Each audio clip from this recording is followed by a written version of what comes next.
Hello guys, seven deadly since के episode 22 में episode की स्टार्टिंग में बान मेलोडस से कहता है कि तुम्हारी खामोशी का मतलब मैं हम समझू क्या। लेकिन मेलोडस कहता है कि मजाक करने का टाइम नहीं है। लेकिन अब बान उस पर अटैक कर देता है और कहता है कि अगर मैं तुम्हें मार देता हूँ तो शायद वो जिंदा हो जाएगी। वो दोनों ने काफी ज्यादा फाइट करने लगते हैं और मेलोडस कहता है कि इस बेवकूफ ने ये तुम्हें कहा। दूर से हॉक कहता है कि अगर बान तुम ऐसा करते हो तो हमारी दोस्ती खत्म। लेकिन बान कहते हैं कि हम थे दोस्त थे ही कब। ये बात सुन के हॉक काफी ज्यादा रोने लगता है और कहता है कि अगर मैं पीछे ना हटूं ना तो तुम मर जाओगे। लेकिन बान कहता है कि हाँ ठीक है, तुम मुझे मार दो। वो काफी ज्यादा पेन में होता है। बान मेलोडस से कहता है कि ऐसा ना, मुझे गॉडिस क्लैन ने कहा था कि तुम ना डीमन क्लैन के हिस्सा हो। अगर मैं तुम्हें मार देता हूँ तो वो इलेन को जिंदा कर देगी। मेलोडस ना दोबारा से नॉर्मल हो जाता है और कहता है कि ऐसा है तो तुम मुझे मार दो। सीन चेंज होता है जहाँ पर ना जेरिको का भाई उठता है और किंगडम में देखने के बाद बहुत ज्यादा तबाही मच रही होती है। दूसरी तरफ ना जेरिको वाले डीमन से डियन फाइट कर रही होती है और जेरिको मरी हुई आवाज में कहती है कि मैं भाई से ज्यादा ताकतवर हूँ, मैं आखिरकार ज्यादा ताकतवर बन चुकी हूँ। डियन कहती है कि इसका मतलब जेरिको जिंदा है। और दूसरी तरफ हाउसा ना डीमन से भाग रहा होता है और हेल्ब्राम और किंग भी फाइट कर रहे होते हैं और गीला को डीमन बनने से ना गॉथर रोक रहा होता है उसके दिमाग में नफरत को कम करके। दूसरी तरफ ना हेनरिक्सन ड्रेफिस से कहता है कि आखिरकार तुम सुरक्षित हो। लेकिन ड्रेफिस कहता है कि मैं तुम्हें रोकूंगा किंगडम का ग्रेट होल नाइट के तौर पर। मैं ये सारी मेरी गलती है और इसे मैं ही सुधारूंगा। हेनरिक्सन उससे कहते हैं कि यह तुम्हें सचमुच लगता है कि तुम मुझे रोक पाओगे। सीन चेंज होता है, बान काफी ज्यादा इमोशनल हो जाता है और कहता है कि क्या कैप्टन, मैं तुम्हें मार दूं, मैं तुम्हारा हमेशा से शुक्रगुजार रहूंगा। और उस पर अटैक करने के लिए बढ़ता है लेकिन तभी मेल्डस उठता है और उसे एक जोरदार पंच मारता है। बान कहते हैं कि तुमने ही कहा था कि मैं तुम्हें मार सकता हूँ। लेकिन मेल्डस कहते हैं कि हाँ मैंने ये कहा था, लेकिन मैंने ये नहीं कहा था कि मैं फाइट नहीं करूंगा। एलिजाबेथ को नहीं पता कि वो अगर कुर्बानी देगी तो तब भी उसका ही बुरा होगा और मैं एलिजाबेथ को ऐसे नहीं छोड़ सकता। बान ना मेल्डस से कहता है कि मैं ये नहीं कह सकता कि मैं तुम्हें समझ सकता हूँ। दूर से हॉक कहता है कि क्या तुम बेवकूफ हो और उस हॉर्न की बात मान के क्या तुम मेल्डस को मारना चाहते हो? क्या तुम्हारा मेल्डस दोस्त नहीं है? लेकिन ना बान कहता है कि कैप्टन मेरा सबसे अच्छा दोस्त है। हॉक कहता है कि अगर इलेन जिंदा नहीं होती तो तुम अपने सबसे अच्छे दोस्त मेल्डस को भी खो दोगे। अगर इलेन जिंदा भी हो जाती है तो तुम्हें तुम्हें लगता है कि इलेन खुश होगी? बान कहता है कि मिस्टर पिक, मुझे क्या करना चाहिए? इलेन के मरने के बाद ना मैं कैप्टन से मिला और बाकियों से मिला। मेरे पास ना करने के लिए हमेशा कुछ ना कुछ था, इसलिए मैं कभी भी बोर नहीं हुआ। लेकिन इससे कुछ भी नहीं बदलता। मेल्डस कहते हैं कि मैं तुम्हारी बातों को समझ सकता हूँ, लेकिन अभी सिचुएशन बहुत ज़्यादा खराब है। ये सारी सिचुएशन खत्म होने के बाद ना हम इस बारे में बात जरूर करेंगे। और बान कहता है कि ठीक है, मैं समझ सकता हूँ। मेलिंडस हॉक से कहता है कि मुझे एलिजाबेथ के पास ले जाओ और उसके ऊपर चढ़ जाता है। और बान हॉक से कहते हैं कि मैं कैप्टन को तुम पर छोड़ रहा हूँ। और सीन चेंज होता है। विवियन और मार्गरेट ना गिल थंडर के लिए बहुत ज़्यादा रो रही थी। वहाँ पर ना बान जाता है और गिल थंडर को उठा करना उस मॉन्स्टर और डियन की तरफ फेंक देता है और कहता है कि अच्छा हुआ कि मेरे पास ये था। लेकिन ना विवियन और मार्गरेट क्या कि फटी की फटी रह जाती है। बान उन दोनों के ऊपर ना हीलिंग स्पेल फेंकता है जिससे वो दोनों रिकवर हो जाते हैं। किंग और हेल्ब्राम ना आपस में लड़ रहे होते हैं और हेल्ब्राम को एक पत्थर आकर लगता है और किंग कहता है कि तुम ये क्या कर रहे हो, तो मैं तुम्हें मार दूंगा। लेकिन बान कहता है कि इसे जल्दी से खत्म करो। हेल्ब्राम कहता है कि अगर तुम हो तो मुझे फर्क नहीं पड़ता कि मैं कितनी बार मरूं। सीन चेंज होता है जहाँ पर ना जेरिको का भाई उसे ढूंढ रहा होता है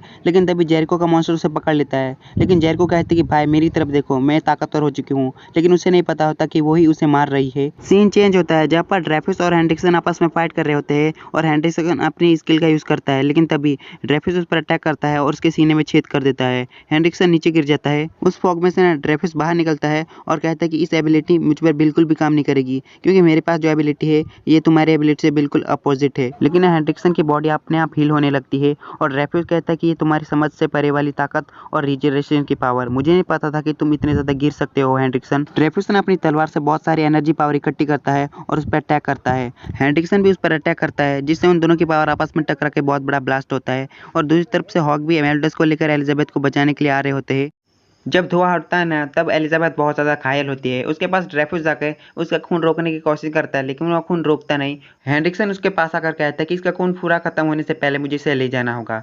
लेकिन ड्रेफिस काफी ज़्यादा गुस्सा होता है, उस पर बहुत सारी अटैक करता है लेकिन उससे हेनरिक्सन को कुछ भी नहीं होता और ड्रेफिस की तलवार पूरी तरह से टूट जाती है। सीन चेंज होता है जहाँ पर ना जेरिको के भाई को डीमन खाने वाला होता है। वहाँ पर गिल थंडर आकर उसे बचा लेता है। जेरिको ना ये सिर्फ यही कह रही होती कि प्लीज मुझे मार दो, लेकिन डियन कहती कि मैं तुम्हें नहीं मार सकती, तुम अभी भी जिंदा हो। लेकिन ना बान कहता है कि पीछे हट जाओ। और हेल्ब्राम भी किंग से कहता है कि हार्ली क्वीन मुझे प्लीज मुझे मार दो। लेकिन किंग कहता है कि मैं तुम्हें नहीं मार सकता क्योंकि तुम मेरे बेस्ट फ्रेंड हो। लेकिन हेल्ब्राम कहता है कि अब से मैं तुम्हारा बेस्ट फ्रेंड नहीं हूँ, मुझे मार दो। मजबूरन किंग को उसे मारना पड़ता है। वो अपनी ना सनफ्लावर की टेक्निक यूज करता है। हेल्ब्राम ना पूरी तरह से मर चुका होता है और उस डिमन पे ना बान अटैक करता है जिससे ना वो पूरी तरह से टूट जाता है। लेकिन जेरिको बिल्कुल सेफ होती है, बान उसे पकड़ लेता है। लेकिन अफसोस जेरिको पूरी नेकेड होती है और बान के हाथ में एक ऐसी अजीब सी चीज होती है, उसे वो पिचका देता है और वहां पर ना गॉथर और गीला भी आ जाती है। डियन कहते कि चलो एलिजाबेथ और कैप्टन को बचाते हैं। किंग कहता है कि मैं और बान न किंगडम में जाकर हुलिनाट्स को ठीक करेंगे। बान और किंग न किंगडम में जाकर डिमंस के शरीर में से अजीब सी चीजों को निकाल कर ना मार रहे होते हैं, जिससे हुलिनाट्स ठीक हो रहे होते हैं। गीला, गॉथर और डियन ना बचाने के लिए जा रहे होते हैं, लेकिन उनके सामने एक डिमन होता है। लेकिन तभी उसका हाथ कट जाता है और वहां पर टावर रोर का कैप्टन आ जाता है और उसके बाकी मेंबर भी आ जाते हैं। टावर रोर का कैप्टन कहता है कि मैं तुम लोगों से लड़ना चाहता था, लेकिन इन सारी चीजों को ना साइड में रखते हैं और बाकी सबको संभालते हैं। गॉथर ना उन्हें बाय करके आगे चले जाता है। सीन चेंज होता है जहाँ पर ना हेनरिक्सन को ड्रेफिस काफी ज्यादा पीट रहा होता है, लेकिन उसकी बॉडी ना काफी ज्यादा मजबूत होती है और हेनरिक्सन उसी स्किल का यूज करता है जो उसने पहले यूज की थी, लेकिन इस बार ना बहुत ज्यादा पावरफुल होती है और ड्रेफिस पूरी तरह से भाप बन के उड़ जाता है। वहां पर हॉक भी मेलिडस को लेकर आ जाता है और मेलिडस की नजर ना एलिजाबेथ पे पड़ती है और हेनरिक्सन ना मेलिडस से कहते हैं कि जब मैं तुमसे पहली बार मिला था ना, तब मुझे एहसास हुआ था कि तुम्हारे पास अजीब सी ताकत है। मैंने इसमें दिलचस्पी ली और मैंने इसमें रिसर्च किया। अब मेरे पास भी डिमन की ताकत है। लेकिन मेलिडस जल्दी से जाता है और एलिजाबेथ को उठा लेता है और उससे कहता है कि तुम मेरा इंतजार करना, मैं इसे जल्दी से खत्म कर दूंगा। और हॉक से कहता है कि मैं तुम पर भरोसा कर रहा हूँ और उसे दे देता है और हॉक ने उसे लेकर वहां से निकल जाता है। हेनरिक्सन कहता है कि जैसे कि मैं इन लोगों को जाने दूंगा, लेकिन पलक झपकते ही मेलिडस उसका हाथ काट देता है और उस पर लगातार अटैक करने लगता है। लेकिन हेनरिक्सन का हाथ कटने के बावजूद भी मूव कर रहा होता है और वो एलिजाबेथ और हॉक की तरफ अटैक करता है। वो अटैक ना हॉक के पीछे पड़ जाता है, लेकिन हॉक काफी ज्यादा डर जाता है और वहां पर बहुत बड़ा ब्लास्ट होता है। लेकिन अच्छी बात यह होती है कि वहां पर डियन सही समय पर पहुंच जाती है। हेनरिक्सन कहता है कि तुम बच कैसे गई, तुम तो बहुत ज्यादा घायल थी ना। लेकिन उसे पता नहीं होता कि उसके पीछे किंग का वेपन होता है। उस पर अटैक करता है जिससे ना वो पूरी जगह बीच में से कट जाती है। बान ने मेलिडस को पकड़ा होता है और बान कहता है कि कैप्टन तुम अभी भी जिंदा हो। उसके बाद ना किंगडम के सारे हुलिनाट और टाउनर के सारे मेंबर और सारे लोग आ जाते हैं वहां पर।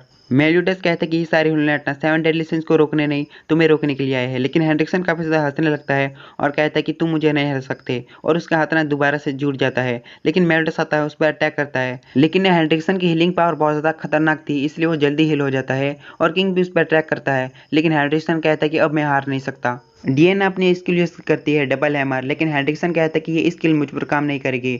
लेकिन ना डियन और प्रेशर बनाने लगते हैं जिससे वो पिचकने लगता है। मेलिडस ने हेनरिक्सन पर अटैक करता है और गॉथर बान से कहते हैं कि क्या तुम शांत रहने वाले हो। गीला ने मुझे बताया कि हेनरिक्सन ना डिमन की बॉडी पर काफी सालों से रिसर्च कर रहा था। बान कहता है कि क्या एक डिमन की लाश, लेकिन तभी ना हेनरिक्सन उसे एक जोरदार पंच मारता है और गॉथर कहता है कि लड़ाई के टाइम पर ना दूसरी तरफ नजर नहीं रखते। जहाँ पर बान फंसा होता है वहीं पर ना डिमन की लाश होती है और वापस आकर बान कहता है कि प्यारे हंडी तुम्हें वो कहाँ से मिला, और उस पर अटैक करते हुए कहता है कि मैंने पूछा डिमन की लाश कहाँ से मिली।